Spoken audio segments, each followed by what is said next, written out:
faut dire que les entrepreneurs américains, qui sont parmi les meilleurs dans le monde, dans le domaine surtout de la technologie, disent que l'échec n'est pas quelque chose de mauvais. Voilà. Après un échec, ce qu'il faut faire, c'est de tirer des leçons. Et puis, en fonction des leçons qu'on a tirées de son échec, ou bien de ses échecs, prendre des résolutions qui vont nous aider à ne plus commettre ces mêmes erreurs-là. Voilà. Donc, quand tu échoues, bon, ça fait pratiquement 6 ans que j'ai fini mon master, mais j'ai repris, quand je dis à mes étudiants que j'ai repris le BTS, ils ne croient pas. Mais monsieur, vous êtes encore jeune? Je dis oui, mais bon, quand je reprenais le BTS, le Seigneur m'a convaincu que je ne devais pas concevoir ça comme un échec, mais comme si la date de mon succès avait été prolongée. Voilà. Donc, pour un enfant de Dieu, il y a quelque chose qui doit... Bon, pour un homme ordinaire, il doit tirer des leçons de son échec. Mais l'échec est souvent aussi un message de Dieu. Souvent, il y a des grâces que Dieu a prévues pour toi, mais tout n'est pas encore trop prêt, quoi. Donc, il te retarde un peu. Il y a des gens qui ont BTS et puis après, ils se vont gérer cabine. Moi, on m'a fait des promesses. On dit, après ton BTS, on va te faire passer le permis, le passeport. Et donc, quand j'ai fini, ça n'a pas marché. Puis, j'allais voir, c'est comme on dit, quitte là-bas. Mais maintenant, voilà ce que Dieu a fait pour moi. Et quand j'ai repris le BTS la deuxième fois, j'étais dans une école où la scolarité était pratiquement 40 000 francs. Et les parents avaient du mal même à payer pour 40 000 francs. Et moi, dans ce que je voulais comme rêve... Les parents avaient du mal à payer les 40 000. Oui. Donc tu n'es pas issu d'une famille riche? Non, pas du tout. Ok, d'accord. Continue. Mon père allait à la retraite, j'étais en classe de 3e. Et ma mère, elle allait se débrouiller en Europe la même année. Donc la seconde, la première et la terminale, c'était les 3 années les plus difficiles de ma vie. Voilà. Et j'étais le plus grand parmi mes 2 petits frères. Et c'est cette année-là que j'ai connu le Seigneur. J'ai eu la grâce de connaître le Seigneur. Si je ne l'avais pas connu, mon échec allait causer l'échec de mes 2 petits frères. C'est sûr. Et mes 2 petits frères dont je parle, il y a un qui est actuellement en France. Qui est sportif international? Non. L'autre qui est sportif, c'est un passe-temps. Ok. Parce qu'il travaille dans une entreprise américaine. Il m'a montré sa dernière voiture, il a acheté une Tesla. Je ne sais pas si quelqu'un connaît. I know la Tesla. Voilà. I know la Tesla. En fait, j'ai regretté un peu. Quand il était en classe de terminale, il est venu me voir. Il dit, il faut prier pour moi. J'ai dit, mais toi, tu es déjà intelligent, tu as déjà de très bons résultats. Il dit, je sais, mais il y a des grâces qui sont... L'intelligence, ça ne suffit pas. Il dit, d'accord. Et j'ai dit, bon, comme tu as eu foi en mon ministère, je prie pour toi. Et dans ma prière, j'ai dit, Seigneur, il faut l'élever, puisque personne n'a été jamais élevé dans la famille. Je devais dire, en bas de moi même. J'étais tellement inspiré, il n'a pas dit en bas de moi. Donc, qu'est-ce que Dieu a fait? Après son bac, le ministère des Mines et Énergie a décidé d'octroyer des bourses de pratiquement plus de 20 milliards de francs aux meilleurs bacheliers de Côte d'Ivoire en série C. Et il en faisait partie pour aller étudier l'ingénierie pétrolière aux États-Unis. Donc, c'est comme ça qu'il est allé là-bas. Il a fini ses études. En dernière année, il y a une entreprise américaine qui est venue le chercher à l'école pour dire, faut pas te fatiguer, mais quand tu vas finir, là, il y a ton travail qui t'attend. Voilà. Donc, Dieu élève, j'ai été témoin de cela. Dieu élève. Donc tu disais, tu avais des difficultés pour payer l'école de 40 000. Oui. Et moi, j'ai toujours aimé être dans des établissements d'excellence. Donc, je voulais être à Piger. J'ai regardé, Piger, c'était bon. Donc, j'ai dit au Seigneur, Seigneur, permets que je puisse aller là-bas. Je vais dire quelque chose qui va vous étonner. Lui-même, ça va l'étonner certainement. Mais je vais en venir tout à l'heure. J'attendais cette occasion-là. Ça, c'est une occasion propice pour en parler. Donc, et je voulais aller là-bas. Et donc, voilà, j'ai eu une opportunité. Dans le temps, les prises en charge pour faire le cycle ingénieur étaient payantes par les circuits, comme vous connaissez là. Mais moi, j'ai eu ça gratuitement. Dieu m'a fait grâce par une dame musulmane qui n'était pas chrétienne. On ne se connaît ni d'Adam ni d'Ève. Elle est la responsable, mais jusqu'à actuellement, je vais la saluer chaque fois, directrice des bourses d'études hors Côte d'Ivoire. C'est elle qui donne les bourses d'études pour aller étudier à l'étranger. Au fait, comme moi j'ai réussi à mon concours et la bourse n'était pas disponible, finalement je suis plus allé au Togo pour faire l'architecture. Donc je suis allé la voir pour voir est-ce qu'elle ne peut pas me donner une prise en charge pour aller dans une école. Elle a tourné, elle m'a donné la prise en charge qui réduisait la scolarité. Mais piger c'est au moins 1,1 million dans le temps. Donc 1,1 million, ça réduit la scolarité d'environ 450 000, il reste environ 650 000. Je vais voir les parents disent non, c'est trop cher, on ne peut pas. Donc ils disent va chercher. Je me suis promené dans tout Abidjan, Plateau, Cocody, tout ça. Et quand je prends les fiches de renseignement, je prie Seigneur, ferme les yeux sur ces écoles-là, c'est pas là-bas ils veulent partir. Donc quand ils vont, ils regardent, ils disent ah, ça là c'est moins cher, mais est-ce qu'ils font bien? Non, on va chercher encore. Et comme ça, près de 3-4 fois, et après, ils ont dit bon, toi tu voulais partir où? Il dit puis j'ai eu prise en charge, la dame m'a donné. On dit bon, faut partir. Là, maintenant, c'est moi qui ai douté. J'ai dit, est-ce que je peux? Il dit, mais c'est toi qui es chrétien ici. Il faut partir. J'étais le premier dans une matière, pour ceux qui sont en informatique, on a algorithme. Tu connais un peu, c'est une des matières les plus compliquées. J'étais le premier et j'ai dit à mon professeur qui enseignait à Pigé, j'ai dit, monsieur, l'année prochaine, je vous trouve là-bas. Il n'a pas cru. Et c'est ce que Dieu a fait. Et je suis allé là-bas. J'étais tellement content. La première personne que j'ai cherché à saluer, c'était lui. Bonjour, monsieur. Oka, tu fais quoi ici? J'étais en tenue. Il dit, mais monsieur, vous me voyez, non? Il dit, waouh, tu es là. Et j'ai fini là-bas, j'ai travaillé là-bas. Et pendant que je travaillais, il m'appelait collègue. Il dit, monsieur, je peux pas avoir le collègue, vous êtes mon collègue. Il dit, tu es mon collègue. Amen. Maintenant, la partie qui est la plus intéressante dans cette histoire, c'est qu'on était à une convention. Et aux conventions, on a des moments de prière entre commandos. Et le père était notre responsable. Il priait pour beaucoup de personnes, il relâchait l'onction sur la vie de plusieurs personnes. Il a déclaré une parole qui concernait quelqu'un qui était à côté de moi. Il a pointé du doigt cette personne et il lui a dit, tu cherches des moyens pour continuer tes études. Dieu va te donner les moyens. La personne était là et il pointait le doigt, c'était pas moi, j'étais à côté. Il dit, Seigneur, moi je ne connais pas cette personne, mais j'ai saisi la parole au nom de Jésus. Et c'est cette parole-là qui m'a donné d'avoir cette grâce pour continuer mes études.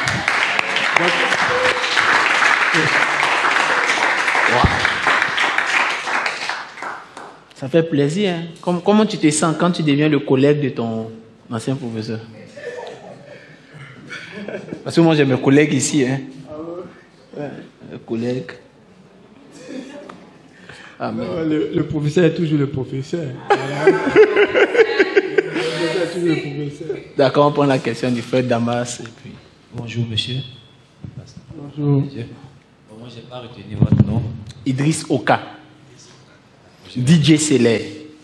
Parce que aussi il est un peu rappeur. Et politicien. Oui, je ne pouvais pas tout dire avant de commencer. Le nom monsieur. Voilà, Idriss Oka. J'ai bien écouté. Moi je tiens à vous féliciter d'avoir bien géré votre temps. Parce qu'on a lu le livre sur le temps. Vraiment, ça fait du mal. Quand tu dis, ça fait très mal. Moi, j'ai arrêté un peu de lire parce que ça m'a piqué. C'est là même ma question. D'accord. Je vois que vous avez bien géré votre temps. Et ça, je suis fier de vous. Je vous félicite encore. Merci. Qu'est-ce qui vous a motivé? Qu'est-ce qui a été le point de départ qui vous a permis de prendre conscience de pouvoir gérer ce temps? De prendre conscience que le temps est court et qu'il fallait gérer. Là, qui? Parce que je sais que, quand moi j'ai lu le livre sur le temps, je comprends que si un enfant naît et qui n'a pas un père qui puisse l'orienter à la gestion du temps, il est perdu. Si nous, les parents, aujourd'hui, on ne prend pas conscience à gérer nos enfants, à gérer leur temps dès le bas âge, ils sont perdus.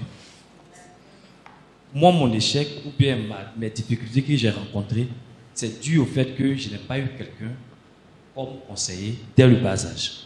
Voilà pourquoi est-ce que moi je vais lui demander à l'homme de Dieu qui est là aujourd'hui, qu'est-ce qui a été le déclencheur, qu'est-ce qui a été le point clé qui l'a permis de prendre conscience qu'il fallait gérer son temps pour ses petits frères. D'accord. Je vais rebondir sur un point. Déjà, avant de répondre à la question principale, déjà, c'est vrai que tu as eu peut-être des manquements ou bien il y a eu des manquements au niveau de certains de tes parents qui ne t'ont pas aidé. Mais j'ai envie de dire que le passé est déjà passé. Donc le plus important, c'est de te focaliser sur ce que tu peux faire actuellement. Et je vois que tu es encore jeune, donc je pense que tu peux rattraper ce temps perdu. Rien n'est encore tard. C'est la chose que je voulais dire avant de continuer. Qu'est-ce qui était l'élément déclencheur? Je peux dire que tout part du rêve, tout part de l'objectif. C'est la première chose, d'abord. Nous sommes tous ici, je crois que chacun a un rêve. Mais ce qui va... Je vais dire quelque chose qui va vous choquer. Est-ce que vous savez que ce n'est pas tous ceux qui ont des prophéties qui vivent leurs prophéties avant leur mort? Vous le savez. Donc, tout le monde peut recevoir la prophétie. Tout le monde peut recevoir la parole de Dieu, la mission de Dieu, tout ça. Mais qu'est-ce que tu fais pour que cette mission-là se manifeste? Qu'est-ce que tu fais pour pouvoir vivre cette prophétie-là? Il y a Dieu qui parle, mais il y a toi aussi ta part à jouer. Amen, amen. Et pendant que toi tu poses les actions que tu dois poser, vous voyez, même dans le monde, on voit certains artistes qui réussissent, on dit que non, cet artiste-là, il a vendu son âme, il a fait des pactes. Ça me fait rire un peu parce que presque eux tous ils font ça. Mais ce n'est pas tous ceux qui vendent leur âme qui font le pacte là qui réussissent. Hein. Yes. Quand tu finis de faire ton pacte là, il y a toi aussi ton travail. Yes. Ce qui fait que quand ils sont élevés, vous les voyez, quand tu leur donnes l'occasion de prêter, ils sont excellents. Parce que ce n'est pas seulement le truc, l'aspect spirituel, ça vient amplifier la qualité de ton travail. La qualité que tu as. Vous voyez un peu, non? Donc, c'est toujours ça. Il y a toujours ta part à jouer, il y a toujours ton rôle à jouer. Et quand tu le fais, Dieu regarde à cela et puis il amplifie. Il t'accorde d'avoir plus de réussite dans tes entreprises. Donc, comme je le dis, tout part du rêve et ensuite, ce que tu vas mettre en place pour pouvoir réussir, pour pouvoir atteindre ce rêve-là. Tu as parlé un peu du temps. Quand tu as un objectif,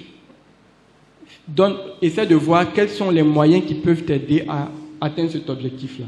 Une fois que tu arrives à repérer, j'en parle de mon livre, là, je vous fais un petit clin d'œil là, pour ceux qui ne l'ont pas encore, pour que vous pensiez à vous en procurer. Donc, quand tu as déjà tes objectifs à atteindre, tu essaies de voir les moyens par lesquels tu peux atteindre cet objectif-là. À partir du moment où tu trouves ces moyens-là, maintenant, tu essaies de voir, de les classer. Qu'est-ce qui est, par quel moyen tu dois passer en premier? Donc, on parle aussi de priorité. Qu'est-ce qui est prioritaire dans ta vie? Donc, tu dois fixer un ordre de priorité pour atteindre l'objectif final. Je ne sais pas si tu me comprends. Tu veux être, je ne sais pas mon... tu veux être peut-être... Je ne sais pas, je n'ai pas envie de prendre... Je vais changer un peu de domaine. Je vais parler beaucoup d'études. J'aime bien parler de ça, mais bon. Bon, bref. Tu veux être, par exemple... tu veux avoir un master en informatique. Avant le master, il faut avoir ton bac. Après le bac, il faut avoir le BTS, la licence, etc. etc. Donc, ça, ce sont les différentes étapes que tu dois franchir. Maintenant, en fonction de ça, tu te fixes des priorités. Pour avoir mon bac, comme je dois bosser, je dois maîtriser telle matière qui doit sortir à l'examen. Et en fonction de ces priorités-là, maintenant, quand les priorités sont fixées, tu dois allouer maintenant le temps que tu dois disposer pour atteindre chaque objectif, chaque mini-objectif qui sont liés à ces priorités-là. Donc, si je comprends bien, dans ton cas, ce n'est pas la pression de quelqu'un qui t'a donné de savoir gérer ton temps, c'est ta discipline. Non, c'est pas la pression de quelqu'un. Moi-même, je suis quelqu'un, j'aime pas quand tu me dis va bosser. Ok. Non, pourquoi tu vas me dire ça? Est-ce que toi-même, tu n'es pas suffisamment intelligent pour savoir que je dois bosser? Conscient. Tu me dis ça même, je vais me fâcher. C'est comme quand je dois jeûner. Quand tu dis, il faut prendre... Non, moi, quand j'étais commando, j'étais conscient que quand le pasteur va pas donner un nombre, il va pas donner des jeûnes compliqués parce que dans le peuple, il y a des gens qui sont assez disposés. Donc, il donne toujours des jeûnes assez simples pour tout le monde. Donc, j'avais toujours mon programme personnel, mon programme personnel de prière, mon programme personnel de jeûne, par exemple. Que tu arrivais à respecter régulièrement. Oui. Donc, c'est une question de discipline dans ton cas. Discipline. Autodiscipline. Discipline. C'est toujours par rapport à l'objectif que tu veux atteindre. Wow.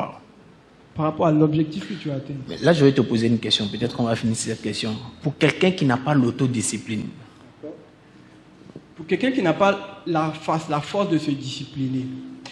Une des choses très importantes dans la vie de quelqu'un qui veut réussir, il faut te connaître toi-même. il y a souvent certains facteurs qui le font. Il y a des gens qui sont à l'école, par exemple, qui n'aiment pas... Ils sont tellement, j'ai envie de dire, tellement forts. Les gens les considèrent comme des gens faibles parce qu'ils ne bossent pas tout le temps. Mais lui, sa force, c'est que quand il va se mettre à bosser, je ne sais pas si des gens font beaucoup, vous voyez souvent ceux qui font souvent 2 capis ou bien qui bossent à la veille. Ils préfèrent ne pas passer tout le temps. En fait, il y a 2 types de personnes. Il y en a qui arrivent à se discipliner, c'est-à-dire chaque jour, je fais ça, je fais ça, je fais ça. Mais il y en a qui n'ont pas cette force de se discipliner là. Par contre, ils peuvent, quand le délai est proche, ils peuvent se mettre suffisamment de pression pour pouvoir être prêts. Mais c'est risqué. C'est risqué, bien sûr. C'est risqué. Donc, en général, on conseille de faire les 2. C'est-à-dire un programme quotidien, soit de formation, soit d'études. Et puis ensuite, quand tu as peut-être un examen à passer ou bien un test à passer, tu accélères encore. Voilà. Bon, je retiens pour ma part que tout réside dans ta capacité à te discipliner et des objectifs que tu as à te fixer. Amen. Bon, il est vrai, pour moi ici, je dis souvent aux jeunes, quand tu ne peux pas te discipliner, il faut accepter d'être sous la discipline de quelqu'un. Oui. J'allais même le dire, il faut avoir un modèle, il faut avoir un ou plusieurs mêmes modèles si possible. Voilà. Je vais vous donner un exemple de quelqu'un qui a réussi à très bien se discipliner, qui a été exceptionnel dans sa génération, le basketteur Kobe Bryant.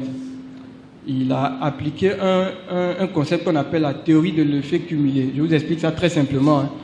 Il dit, pendant que ses autres collègues basketteurs, parce que dans le sport de haut niveau, c'est au moins 8 heures d'entraînement par jour. Donc pendant que ses collègues commencent à s'entraîner à partir de 8 heures, lui, il se lève à 4 heures du matin. Il s'entraîne de 4 heures à 6 heures. Il se repose un peu et puis il s'entraîne, il commence à 8 heures. Avec les autres. Avec les autres. Okay. Il dit quand il fait ça, pour un jour, il garde 2 heures d'avance sur les autres. Maintenant, sur 5 jours, du lundi au vendredi, je donne ces exemples des gens qui ne sont pas forcément dans la Bible pour que ça puisse aussi vous emmener à pouvoir apprendre aussi de plusieurs personnes. Donc, il dit, après 5 jours, le premier jour, il a gagné 2 heures. Après 5 jours, il gagne combien d'heures? 10 heures d'avance sur les autres. Ok. Maintenant, ça c'est pour une semaine, si on considère qu'il travaille seulement les jours ouvrables. Maintenant, sur 4 semaines, ça fait 1 mois. Ça fait 20 heures et 40 heures. Ça fait 40 heures. 40 heures, c'est... Comment? C'est plus... Mais oui, 40 heures. Ok, d'accord. Donc, sur une semaine, il a 40 heures d'avance sur les autres. 1 mois. Voilà. Au fait, 40 heures, ça, 8 fois 5, ça fait... 5 jours dans ce moment. Voilà. 40 heures, c'est pour 1 mois, c'est ça, non? Oui. Voilà. Au fait, excusez-moi, pourquoi je bloque un peu? Pour ceux qui travaillent, il y a une estimation. On estime que... Voilà. La RH. Ok. Donc, 40 heures, c'est l'équivalent du nombre d'heures de travail que tu fais par semaine. Donc, sur 1 mois, il a 1 semaine d'avance sur les autres. Vous comprenez un peu? Donc, maintenant, multiplie ça sur 2 mois. Multiplie ça sur 3 mois. Multiplie ça sur 1 an. Donc, il dit au bout de 5 ans, on ne peut pas te rattraper. Tu es à un autre niveau. Il dit c'était l'un de ses grands secrets. Kobe Bryant. Ok. C'est juste un témoignage que je voudrais partager avec vous. Donc, la discipline, avoir des modèles, et puis, voilà. Il y a aussi quelque chose que je voudrais dire, une dernière chose, c'est que dans le souci de se discipliner, il faut savoir que les habitudes, ce sont de nouvelles habitudes, de nouvelles bonnes habitudes qui détruisent les anciennes mauvaises habitudes. C'est bon? Okay. Ce sont les nouvelles bonnes habitudes qui détruisent les anciennes mauvaises habitudes. Tu as eu la mauvaise habitude de, par exemple, te lever sans prier ou de prendre ton portable au réveil pour le WhatsApp, pour regarder les statuts. Comment changer cette habitude? C'est que maintenant, quand tu te réveilles, le premier réflexe, là où tu mettais ton portable, mets ta Bible. Donc, le premier réflexe, Envoie ta main là où tu envoyais ta main pour le portable d'abord. Mais là, comme c'est la Bible que tu as mis, tu prends la nouvelle habitude de lire ta Bible au lieu de regarder le WhatsApp. Seule la décision ne suffira pas. Il faut prendre une nouvelle habitude pour pouvoir éradiquer une ancienne habitude. C'est ce qu'il est en train de dire. Amen. S'il n'y a pas une... Oui, vas-y, présent. Amen. Dieu nous bénisse en le nom de Jésus. C'est un honneur et un privilège pour moi de recevoir mon responsable. J'ai grandi aussi devant lui et à chaque fois que je traversais certains moments difficiles au niveau de l'école, parce que j'avais des responsabilités aussi au niveau de l'école, à travers les cellules de prière, il me conseillait, il me coachait. En semaine, nous étions en train de converser et il me disait que je serai très très bientôt avec toi. Waouh, très très bientôt à 5 ans. Aujourd'hui, je vous ai vu, c'est une grâce pour moi et je bénis le Seigneur. C'est un privilège. Vous êtes un don pour le corps du Christ, mais vous êtes un don pour l'Afrique en général. Amen. Amen. Je reçois au nom de Jésus. Je crois en cela. Ce que j'aimerais poser comme question, c'est plusieurs. Nous sommes tous nés avec des potentiels, nous sommes tous nés avec des capacités en nous. Et les gens ont l'habitude de dire que l'endroit le plus riche, c'est le cimetière. Au cimetière. Et je crois aussi en quelque chose, est que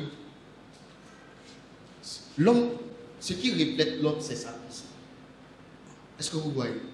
Et peu importe le potentiel que tu as, si tu n'as pas la bonne pensée, ça sera difficile pour toi de manifester ce potentiel. En d'autres termes, plusieurs ont un grand potentiel en eux, mais ils ont une information en eux qui les empêche de matérialiser ce potentiel-là. J'aimerais savoir, si pour quelqu'un que vous voyez, que vous savez qu'il a du potentiel, mais qui n'arrive pas à décoller vraiment, peut-être que c'est dû à une information qu'il a en lui, qui l'empêche d'aller à un autre stade. L'information que Babylone lui a donnée. Voilà. Merci bien. Comment ôter cette information pour le booster à changer d'un point A pour aller à un point B? Et puis, cette personne-là doit s'attendre à quoi? Parce que bien souvent, on peut nous dire que dans tel lieu, il y a du miel, mais on oublie souvent qu'il y a aussi de la paix. Merci. Merci. Oh.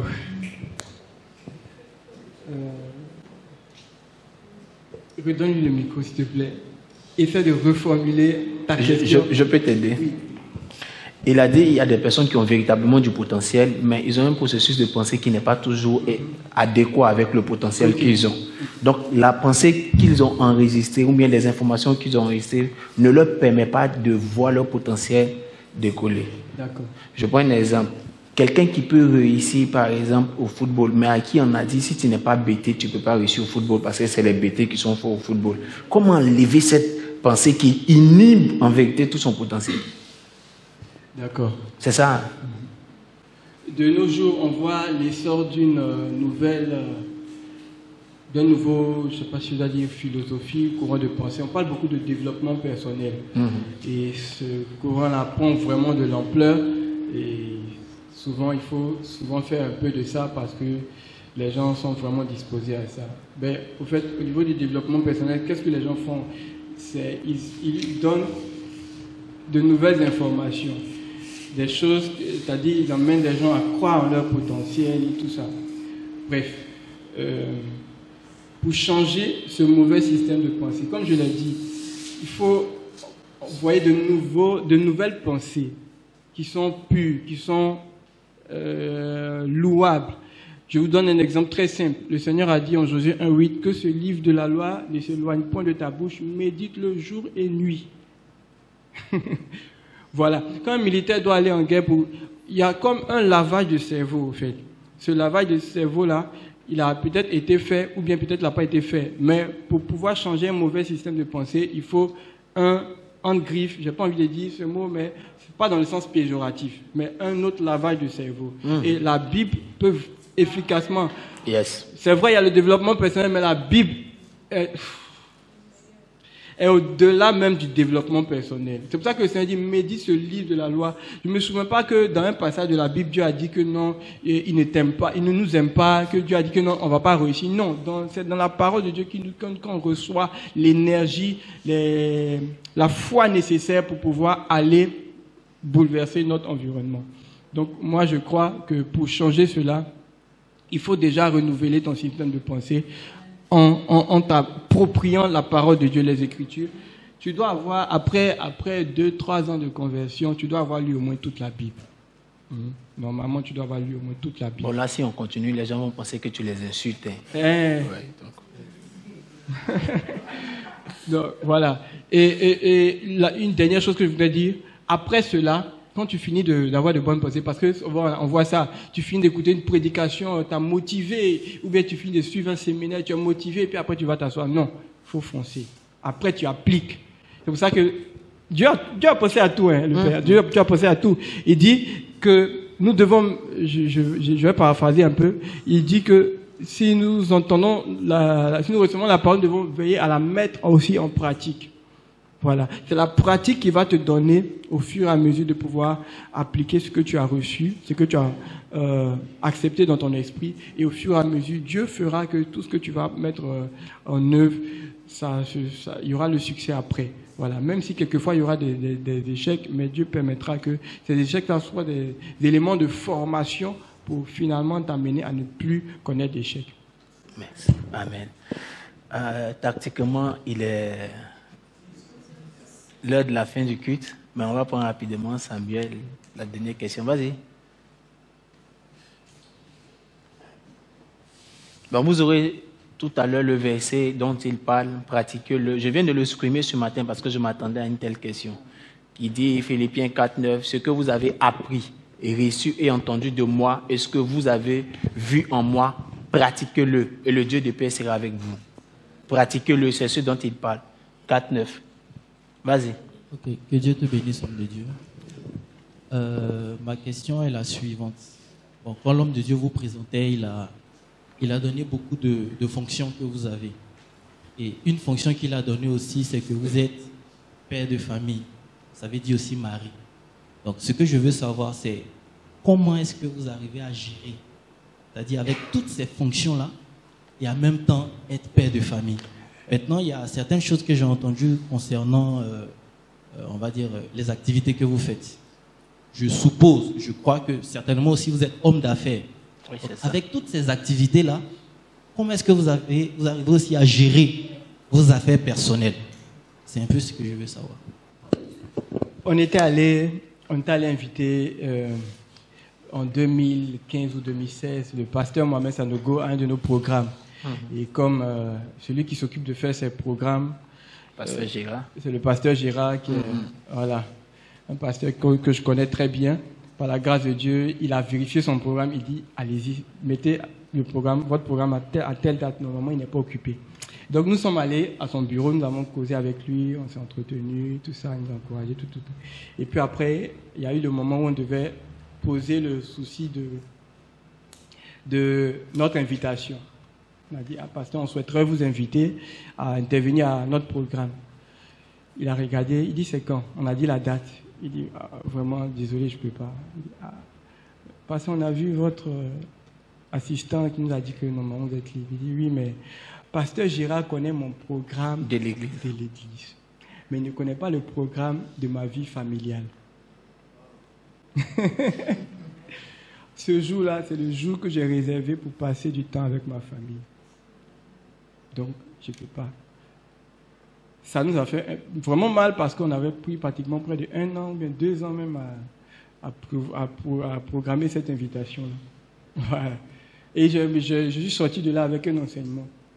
C'est que on doit pouvoir s'organiser à tous les niveaux, surtout et accorder une grande priorité à la vie familiale. Voilà. Tu es marié? Pas encore. Bon, il y a des choses que je ne peux pas te dire. Bon, c'est pas grave, il a dit un peu. C'est des choses aussi auxquelles vous devez discuter avec votre épouse. Elle doit comprendre votre vision, elle doit accepter votre vision. Parce que si elle n'est pas contente, ce que vous allez partir faire dehors, là, les gens vont vous apprécier. Mais quand tu vas rentrer... Bon, peut-être même si le matin, pour sortir même là déjà... Tu n'as pas envie de sortir. Voilà. Et c'est quand tu as dit c'est hier là. compliqué, c'est là. Tu n'es pas un problème, même si tu te joues les durs. Tu vois, non? Donc, pendant que tu es peut-être fiancé ou bien tu n'es pas encore fiancé, c'est le moment de parler de tes projets avec ta fiancée ou bien quand tu seras fiancé, tu parles, voilà ce à quoi Dieu m'a appelé, ou bien voilà ce que j'ai envie de faire, tout ça. Elle va donner son point de vue. Et puis si elle est d'accord, elle sera ton aide, elle va t'encourager, tout ça. Vous voyez donc. Mais il y a aussi la programmation du temps. Il faut le fait que tu dois programmer un temps. Il y a des jours c'est des jours de programme, bien d'intervention ailleurs, mais il y a des jours où c'est pour la famille, ça doit pas être négociable. Voilà. Maintenant, tu as posé une deuxième question. Tu as parlé de les affaires aussi. Comment gérer tout le temps? Oui, bon. En fait, moi, je suis quelqu'un, quand j'ai du temps libre, à part peut-être l'église ou bien mes activités, mes choses, quand j'ai du temps libre, je suis là, j'aime pas rester là sans rien faire. Donc, j'essaie de voir qu'est-ce que j'ai envie de faire. Donc, souvent, je peux pour pouvoir me relaxer un peu, écouter la musique. Donc, c'est pour ça que, à force d'écouter, j'ai envie de changer un peu de style. Il y a 1-2 ans, j'aimais bien des gens qui faisaient du rap chrétien. Donc, j'écoutais, et j'ai eu envie de t'essayer à ça. De m'essayer. Et quand je me suis essayé, j'ai dit, attends, mais bon. Un jour, j'ai mis ça en statut. Les gens ont dit, ah, mais tu rappes bien, tu es rappeur maintenant. J'ai dit, ah, moi, j'ai fait ça pour m'amuser. Hein. Donc, comme ça, bon, voilà. Donc, il y a chemin faisant. Merci. No limite. Donc, chemin faisant, quand j'ai le temps, et surtout, il faut qu'on se dise la vérité. Aujourd'hui, là, le travail ne suffit pas pour subvenir à tes besoins. Merci. Même si tu travailles, faut être homme d'affaires. Même si tu es homme d'affaires, faut être homme d'affaires avec S. Même si tu es homme d'affaires avec un E à la fin, sois homme d'affaires avec S. Je sais pas si tu me comprends. Voilà. Donc, faut te former dans ce domaine-là. Faut apprendre des autres qui ont commencé à se lancer dans les affaires. Et puis, quand tu sens que tu es à peu près... Bon, ça, c'est un autre séminaire. Hein. Je ne vais pas entrer dans trop de détails. Tu essaies. Et puis, voilà. Tu commences avec peu. Commencer avec peu. Ne cherche pas de grands moyens. Commencer avec un peu. Au fur et à mesure, Dieu va susciter encore plus de moyens pour que... D'accord. On va te permettre de présenter tes livres. Tu ne l'as pas fait à la chaire. OK. Donc, rapidement... Je voudrais vous présenter 2 ouvrages dont je suis l'auteur. Attends, Iris, on va m'enlever les micros. Ok. Donc, l'intitulé de ces ouvrages, c'est « Réussir ses études, c'est possible ». C'est un thème qui est un thème de foi. Au moment où je l'écrivais, je n'avais pas encore réussi mes études. Bon, ça m'a pris pratiquement 10 ans pour finir le premier tome. C'est en 2 tomes. Le même titre a 2 tomes. Le tome 1 et le tome 2. Voilà. Ok, donc le président de la jeunesse va vous les présenter. Voilà. Je l'ai fait tout petit comme ça parce que les jeunes n'aiment pas lire. Non, chez nous, ils ont commencé à changer, ils disent les grands livres. N'est-ce pas, les gars? Comment? Non, quand il dit les jeunes, eux, ils ne sont pas dedans. Ah oui. Non. Okay, voilà, vous, c'est un autre niveau, c'est pas la même chose. Donc, voilà, donc quand j'ai commencé, j'ai écrit un ouvrage un peu. On dit non, mais ça, c'est un peu volumineux. Hein. On n'est pas à l'aise. Il n'y a pas image dedans, ou bien c'est gros. Donc j'ai fait ça tout petit comme ça, puisque cet ouvrage est adressé plus aux élèves et aux étudiants. Donc quand c'est comme ça, ça passe plus. Donc le titre, c'est Réussir ses études, c'est possible. À l'intérieur, je donne des stratégies pour, en tout cas, tout ce qu'il faut pour pouvoir réussir dans les études. Comment s'organiser, comment gérer le temps, comment préparer les cours, comment préparer les examens, l'attitude à avoir pour améliorer ses résultats, comment être toujours parmi les meilleurs en classe. Je vous ai dit que j'ai eu la grâce de faire certains établissements d'excellence, donc je suis pas fort, mais j'ai été beaucoup avec les forts. Voilà, donc j'ai eu la grâce de comprendre un peu comment est-ce que des gens qui ont de bons résultats, comment est-ce qu'ils fonctionnent, comment est-ce qu'ils réfléchissent, comment est-ce qu'ils... Voilà, donc c'est tout ce secret-là.